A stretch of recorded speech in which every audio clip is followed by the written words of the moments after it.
샬롬 반갑습니다.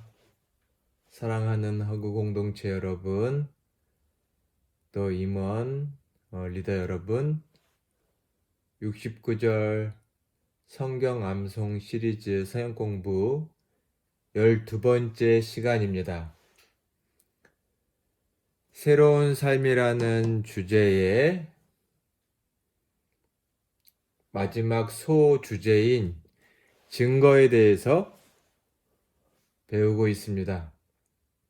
지난 시간에는 마태복음 4장 19절을 배웠고요. 오늘은 로마서 1장 16절의 말씀을 암송하며 배우는 시간을 갖도록 하겠습니다. 말씀을 읽어보도록 하겠습니다. 로마서 1장 16절과 또 밑에 나와 있는 17절 이 두 말씀을 같이 한번 읽어보도록 하겠습니다. 내가 복음을 부끄러워하지 아니하노니 이 복음은 모든 믿는 자에게 구원을 주시는 하나님의 능력이 됨이라. 먼저는 유대인에게요 또한 헬라인에게로다. 복음에는 하나님의 의가 나타나서 믿음으로 믿음에 이르게 하나니 기록된 바 오직 의인은 믿음으로 말미암아 살리라 함과 같으니라. 아멘. 내가 복음을 부끄러워하지 않는다 라고 로마서 1장 16절 말씀은 시작합니다. 사도 바울이 말하는 것이죠. 내가 복음을 부끄러워하지 않는다. 왜냐하면 이 복음은 모든 믿는 사람에게, 모든 믿는 자에게 구원을 주시는 하나님의 능력이기 때문이다. 먼저는 유대인이고 다음은 헬라인이다. 헬라인이란 말은 그리스 말이기도 한데 당시 헬라 문화권 아래에 있는 사람들을 다 말하고 결국 모든 사람을 말한다라고 할 수 있겠습니다. 자, 일단 복음을 부끄러워하지 않는다라고 했으니 복음이 무엇인지를 먼저 이해할 필요가 있습니다. 여러분, 복음이 무엇인가요? 복음은 한자 말대로 하면 복된 소리, 좋은 소식 이렇게 말할 수 있습니다. 사람마다 복음은 다양할 수 있겠지만 일단 성경이 말하는, 특히 사도 바울이 말한 복음은 무엇일까를 생각해 봐야 되는데, 일단 성서에서 유앙겔리온이라고 말하는 헬라어, 그 복음은 당시에는 정치적인 사회 문화적인 배경을 가지고 있는 말이기도 했습니다. 정치적인 용어라고도 말할 수 있다라고 말할 수 있겠습니다. 정치적 용어였는데 무엇이냐면, 즉 이 말은 특별히 로마 제국의 황제에 관련된 말입니다.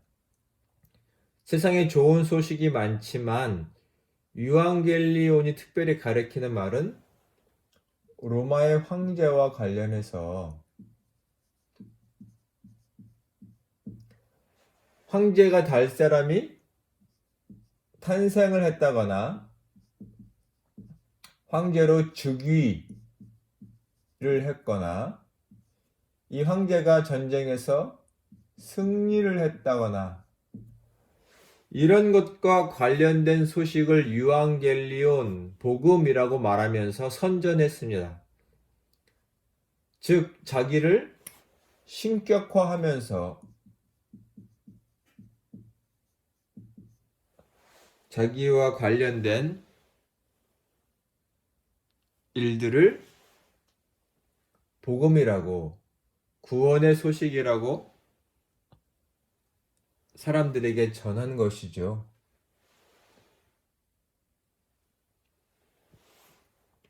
이런 배경 속에서 사도 바울은 복음이라는 말을 쓰고 있다는 것을 저희가 알고 넘어갈 필요가 있겠습니다. 일단 사도 바울은 로마서 1장 16절에서 내가 복음을 부끄러워하지 않는다라고 말하고 있습니다. 왜냐하면 이 복음은 무엇이냐면 믿는 자, 받아들이는 자,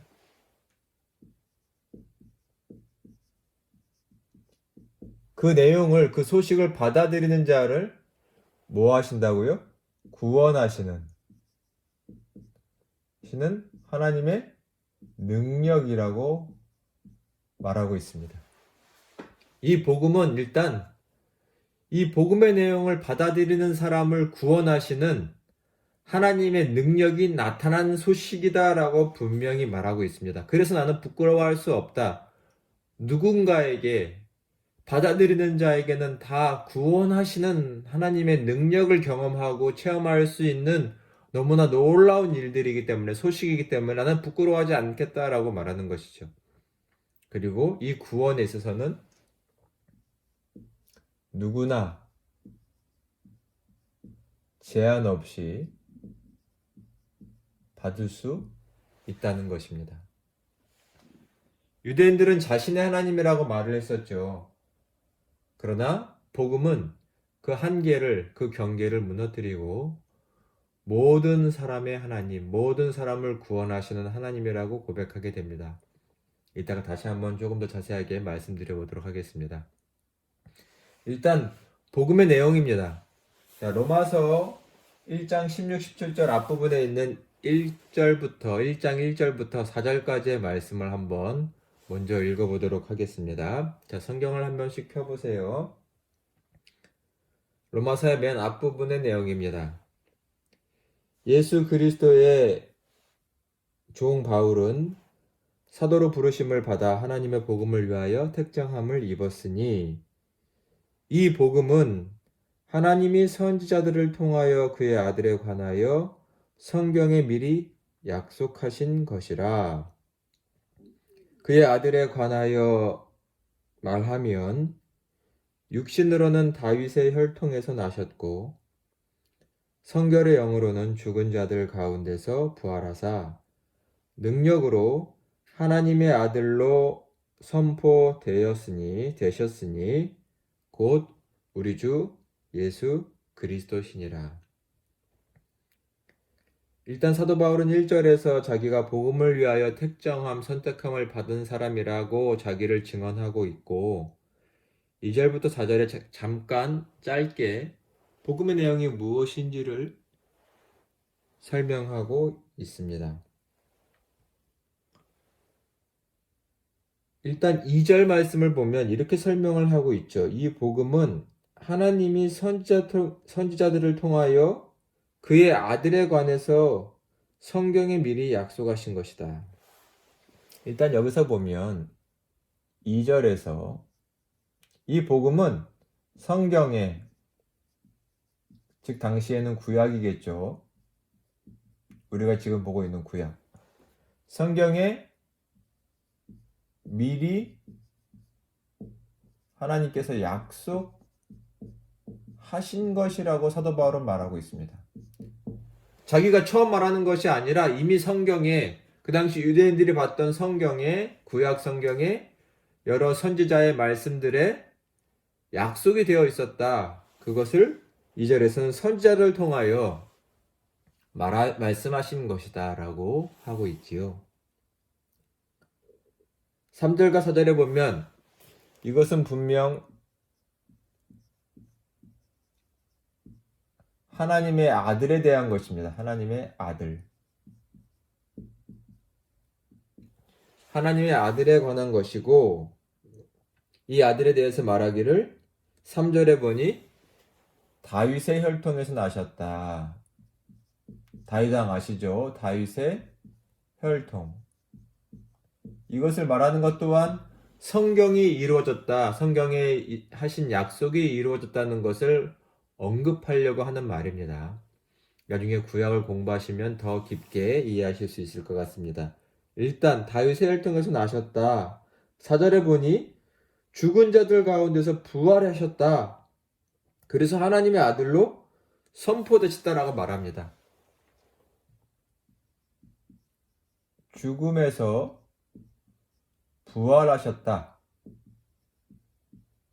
그래서 하나님의 아들로 선포, 인정되셨다라는 말입니다. 즉, 우리 주 예수 그리스도라고 고백합니다. 그래서 예수는 그리스도 구원자시다라는 내용이 담겨 있는 것이 지금 사도 바울은 복음이다라고 말을 하고 있는 것입니다. 이것이 일단 로마서 살펴볼 수 있는 복음의 간단한 내용이라고 할 수 있습니다. 사도 바울은 이 복된 소식을 내가 부끄러워하지 않겠다라고 말합니다. 그 성경 공부기 때문에 조금 더 심화한 내용을 말해보면, 자, 그래서 모든 사람을 유대인이나 헬라인을 다 구원하시는데 그 다음 17절 말씀이 또한 중요합니다. 여기죠. 복음에는 무엇이 나타났다고 말하나요? 하나님의 의가 나타났습니다. 하나님의 의가. 조금 애매모호한 표현 같은 느낌이지만 당연히 설명이 필요하겠죠. 하나님의 의가 나타나서 믿음에서 믿음으로 이르게 한다라고 되어 있습니다. 믿음으로 믿음에 이르게 한다. 이 말은 또 뭘까요? 그리고 뒤에는 그 앞에 설명한 것을 구약의 말씀을 통해서 확정하는 겁니다. 기록된 바 오직 의인은 믿음으로만 산다. 자, 일단 믿음으로 믿음에 이르게 한다. 이 앞에 부분까지를 로마서 1장 17절의 상반절을 제가 이렇게 번역을 써 놓았습니다. 헬라어 글자 그대로 좀 직역을 한 건데 저는 여러분에게 도움이 될 거라고 생각이 됩니다. 왜냐하면 이라는 말은 이 앞에 있는 말씀과 이어진다는 것이죠. 내가 복음을 부끄러워하지 않는 이유는 이렇게 이해해도 좋겠죠. 하나님의 의가 철두철미하라는 건 무슨 말씀인지 알죠? 처음과 끝까지 분명하게 전부 이런 거죠. 철두철미하게 믿음에 근거하여서 복음에 나타나 있다라고 했습니다. 하나님의 의가 복음에 나타났는데 어떻게 나타나요? 믿음에 근거해서 나타났습니다. 근데 그 믿음은 뭐냐면 철저하게 믿음에 의해서 다른 것으로는 나타나지 않고 믿음으로만. 자, 보면 믿음으로 믿음에 이르렀다라는 것은 믿음에서 출발해서 믿음에 도착했다. 시작도 믿음이고 끝도 믿음이다. 철두철미라고 말할 수 있죠. 그러니까 오직 믿음으로만 이 하나님의 의가 복음을 통해서 나타난다라는 말씀입니다. 그러면 하나님의 의가 무엇인지를 잠시 설명드려 볼게요. 지금 설명하는 것들은 매우 중요한 것이기 때문에 여러분이 꼭 기억을 해주셔야 됩니다. 로마서에서 핵심이고 복음을 이해하는 데도 매우 중요합니다. 하나님의 의를 사람들은 종종 오해할 경우가 많이 있는데요. 그것은 무엇이냐면 하나님의 의, 하나님의 공의, 하나님의 정의를 마치 준엄하시고 위엄하신 하나님의 속성으로만 이해할 경우가 많기 때문입니다. 즉, 이 하나님의 의는 물론 심판자로서 공의로우신 하나님의 속성이 있지만 지금 이 로마서 1장 17절에서 말하는 하나님의 의는 단순히 심판자로서의 속성을, 그분의 성품을 말하는 것이 아니라 어떤 것이냐면 우리가 구약 성경을 이해하고 깨달으면 특별히 구약의 배경에서 전제되어야 합니다. 구약에 나타난 하나님의 의란 하나님께서 이스라엘 민족과 사람들과 맺으신 언약이 있습니다. 언약. 이것을 약속이라고 해도 되겠죠. 그리고 이 약속은 뭐냐면 결국은 돕겠다. 너희를 도와주겠다. 구원하겠다. 라는 약속입니다.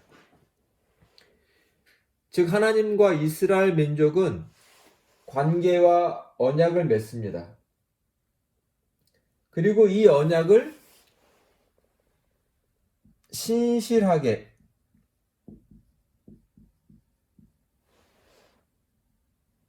지킨다라는 것이 이것이 하나님의 의입니다. 사람과 이스라엘 백성과 맺은 언약을 내가 신실하게 한결같이 지킨다라는 것이 하나님의 의로우심이라는 것입니다. 이것이 되게 중요합니다.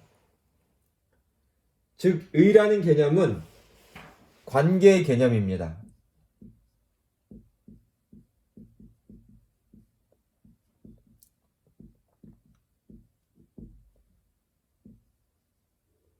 두 인격체가 하나님과 사람일 수도 있죠.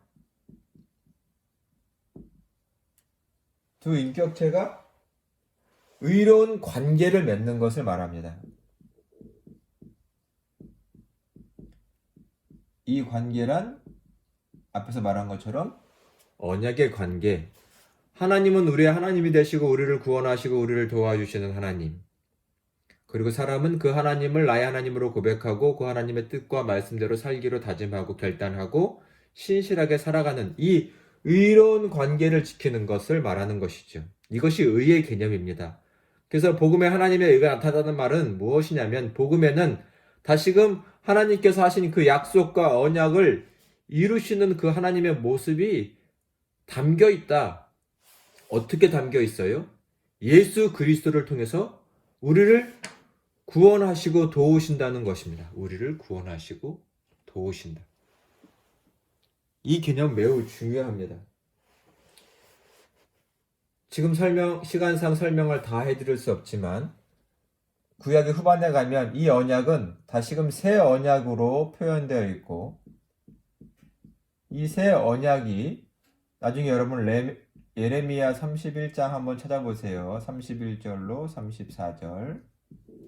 이 새 언약이 결국은 누구를 통해 예수 그리스도를 통해서 성취되었다라고 말하는 것이 오늘 사도 바울이 말하고 있는 이 복음의 내용을 말합니다.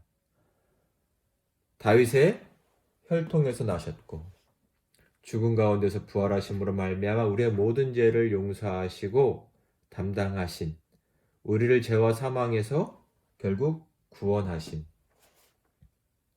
이것을 하나님께서 이루셨다. 여전히 그분의 약속을 지키고 계시다. 이것이 하나님의 의로우심이고 이것이 결국 복음에 나타났다라고 말하고 있습니다. 잘 이해가 되고 계시죠? 중요한 말씀입니다. 그래서 이 복음에 나타나는 하나님의 의는 오직 철두철미하게 믿음으로 받아들임으로 이해할 수 있는 내용이죠. 물론 더 큰 시선에서 보면 이 믿음 또한 하나님이 주신 선물이라고 말할 수 있습니다. 후에 다시 다른 성경 구절들을 공부하면서 더 자세히 설명을 드려보도록 하겠습니다. 복음을 부끄러워하지 않겠다라고 사도 바울은 말했죠. 우리 복음을 부끄러워하지 않음에 대해서 한 구절만 찾아보고 이 시간 마치도록 하겠습니다. 디모데후서 1장 8절의 말씀을 한번 찾아서 같이 읽어보도록 하겠습니다. 디모데후서 1장 8절의 말씀입니다. 그러므로 너는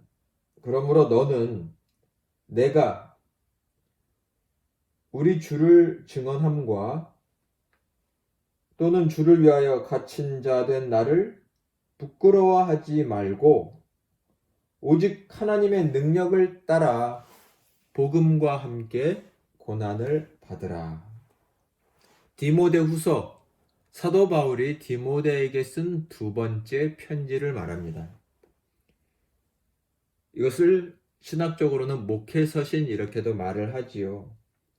디모데, 자기의 영적인 아들인 디모데에게 사도 바울이 권면하면서 1장 서두에서 말하기를, 디모데야, 너는 내가 바울이 예수님을 증언하다가, 주를 증언하다가 또 주를 증언하면서 갇힌 것, 감옥에 갇힌 나를 부끄러워하지 말라라고 했습니다. 왜요? 그것이 하나님의 능력이 담긴 복음이기 때문이지요.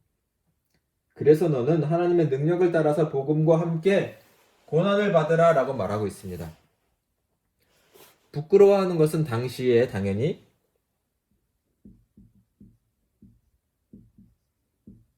이 박해라는 상황이 있었기 때문입니다.